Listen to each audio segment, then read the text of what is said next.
Hi everyone, welcome back. In this video, we will learn something related to Azure Key Vault. In the last video, if you observed, we were working on Azure Service Bus and we copied actually the connection string from the Azure portal and put it into our application. Alright, that's not a right way of doing.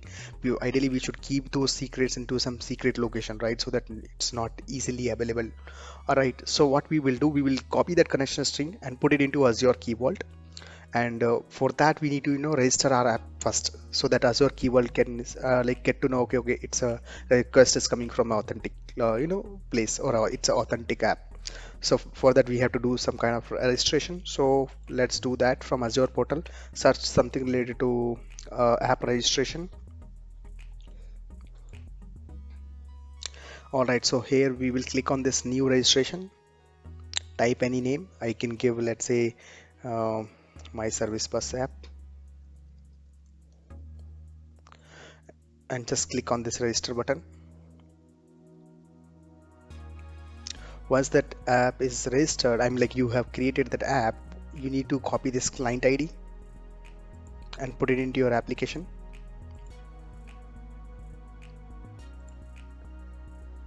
All right, so now we need a client secret. So for that we have to generate it. So what we'll do, we'll click on this link, click on this new client secret, say any name, test secret or something,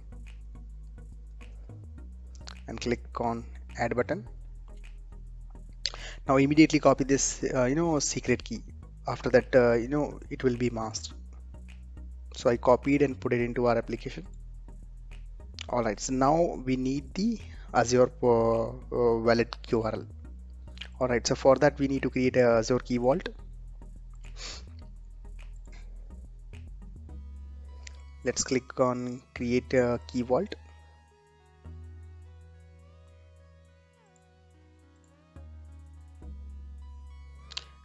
I'll give a name, like I'll say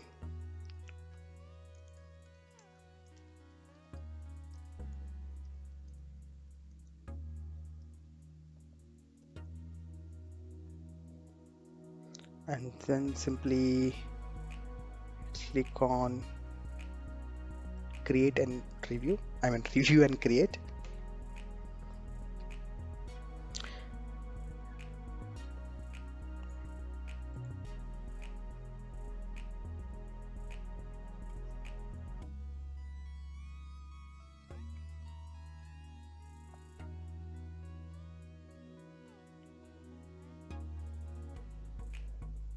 Ideally it takes some time, so close to like 5-10 seconds, so we will wait it. So here what we will do, we will just create first a secret key, and we will create the policy. All right, so looks like it's created. Let's click on that. No, it's still doing.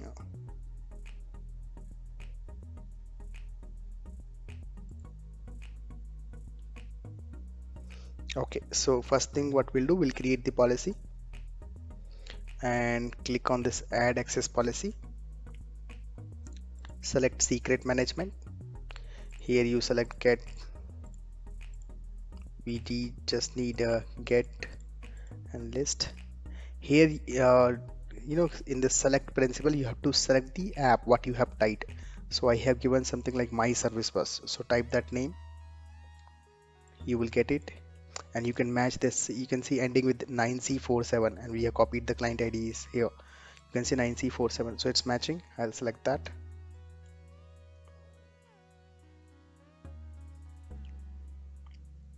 All right, click on add button. Once that is done, don't forget to click on this save. You might think like it's added, but it's actually not until unless you click on this save button. So click on that save button. Now this part is over. Now what we'll do, we'll create the secret key. So click on this secret and click on this then generate or import. So in this name, what we will do, we'll give a we'll follow this Microsoft they say like we can follow this pattern, so it will automatically inject that key into our app setting. So for that, what you can use the prefix Key Vault Secret Manager. So we'll give this name. You can give anything. I'm just giving application name, and then separated by hyphen, and then you can give the path of your app setting. So my path is like connection, configuration and double hyphen.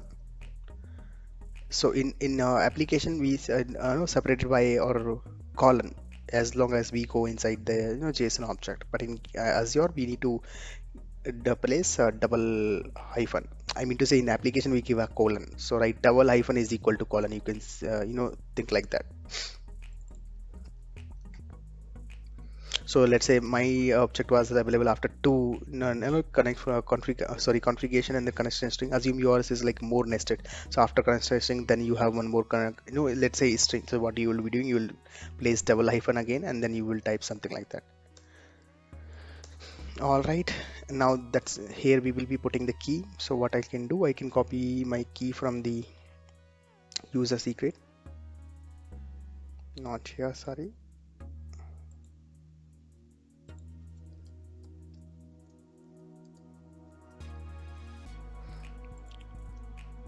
Okay, create. So as you can see now secret is created.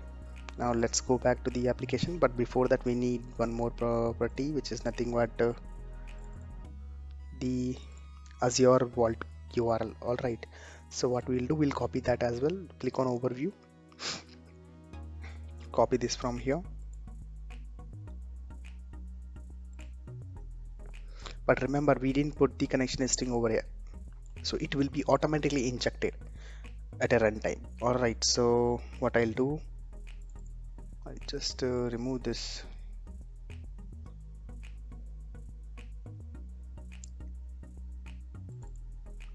And you can see here like our user secret is also commented, so we are not reading from the user manager, I mean manage user secrets.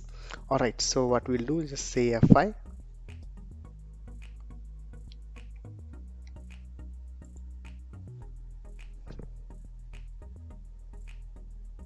You can see service started, so debugger is coming. Let's see.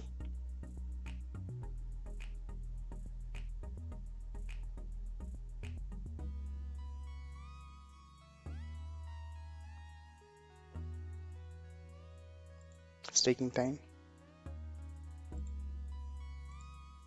Okay, so now the service up and running. Let's send a message, and we are using the same queue. You can see over here right now there is no message. If I refresh, you can see all are 000. All right, so let's send our first message. I'll say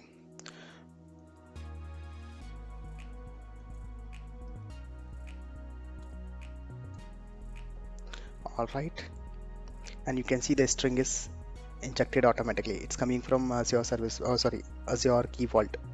All right, so let's send the message and it's gone. If I refresh now here, see it's coming. If you want to see the message, you click on message and say peek,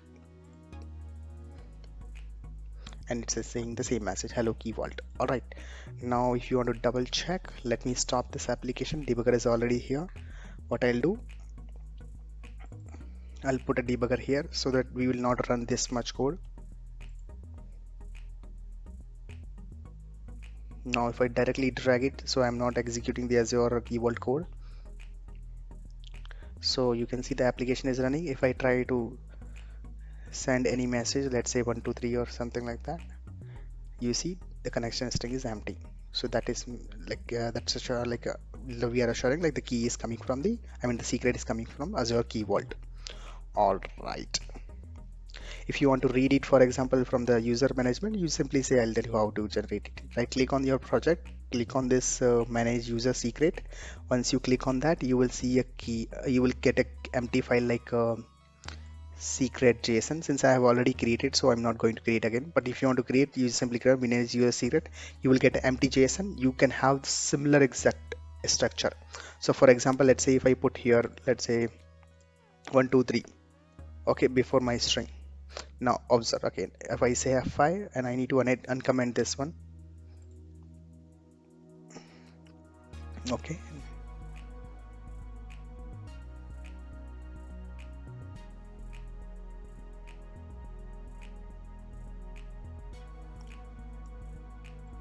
will not execute the Azure part. everything. I'll say F5. Now if I execute and try to send any message, you see 1 2 3 will be, see 1 2 3 4 is coming.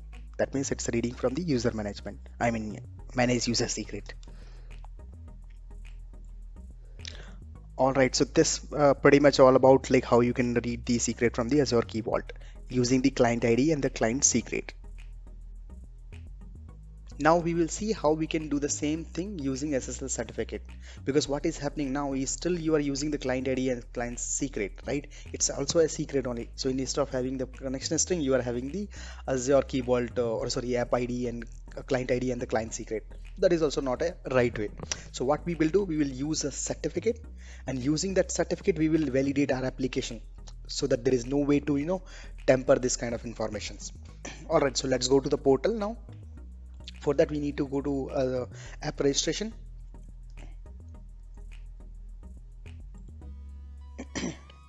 Select that app what you have created.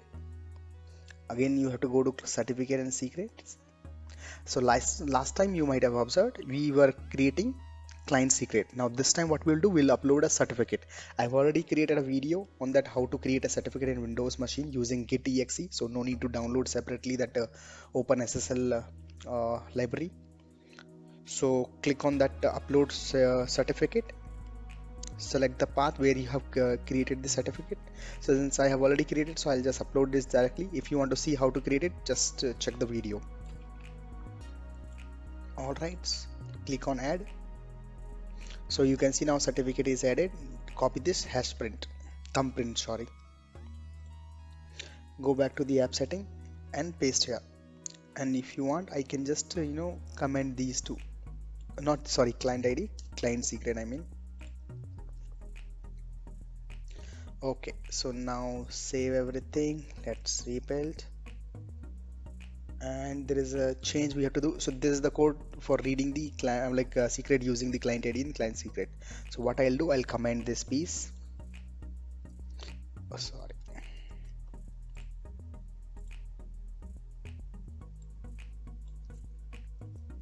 Okay, so what we'll do, we'll see how we can read the certificate using the thumbprint. All right. So it's exactly same, just that we have to use one extra parameter where we will be passing the thumbprint. All right, and we need to have an extension certificate so that we can read the thumbprint certificate, which it has to be installed somewhere. For example, right now my service is running on my local machine. The certificate has to be installed my local machine. If you're like when you are deploying this application into some server, then you have to install that certificate somewhere on the server, right? But now we have to read that certificate also, right? So for that we need this extension. All right, so now I'll go back to the program.cs file, and you can see I'm just reading the client ID and the thumbprint, and I'm passing into this pretty much same method, and everything is just same, just the thumbprint. All right, so now let's rebuild.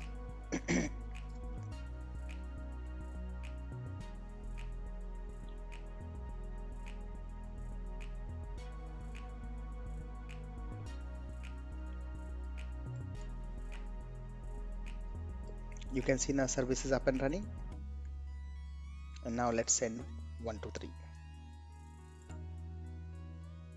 and you can see the connection string is there. All right, so now if I press F5, let's go to Azure's Service Bus Explorer, and if I refresh, you should see that message what I have just sent. You can see the message is also coming. All right. One last thing, like I think I already told you, you have to install that certificate, right? So you just double click on that and just simply like the way you have created, and just enter the password, and then it will just work. If you don't install it, then it won't work on your local machine, because it's trying to read the certificate from your local machine. Because if you go to this extension, what it's doing, it's saying read from current, the store location is current user. It has two options actually, like current user and the local machine. Like if you install at a complete, let's say multiple people are there, but you want to enable for all, then you have to use that local PC. Otherwise you can use your current user. All right, and then only your application will work. That's pretty much about this video. Thank you very much.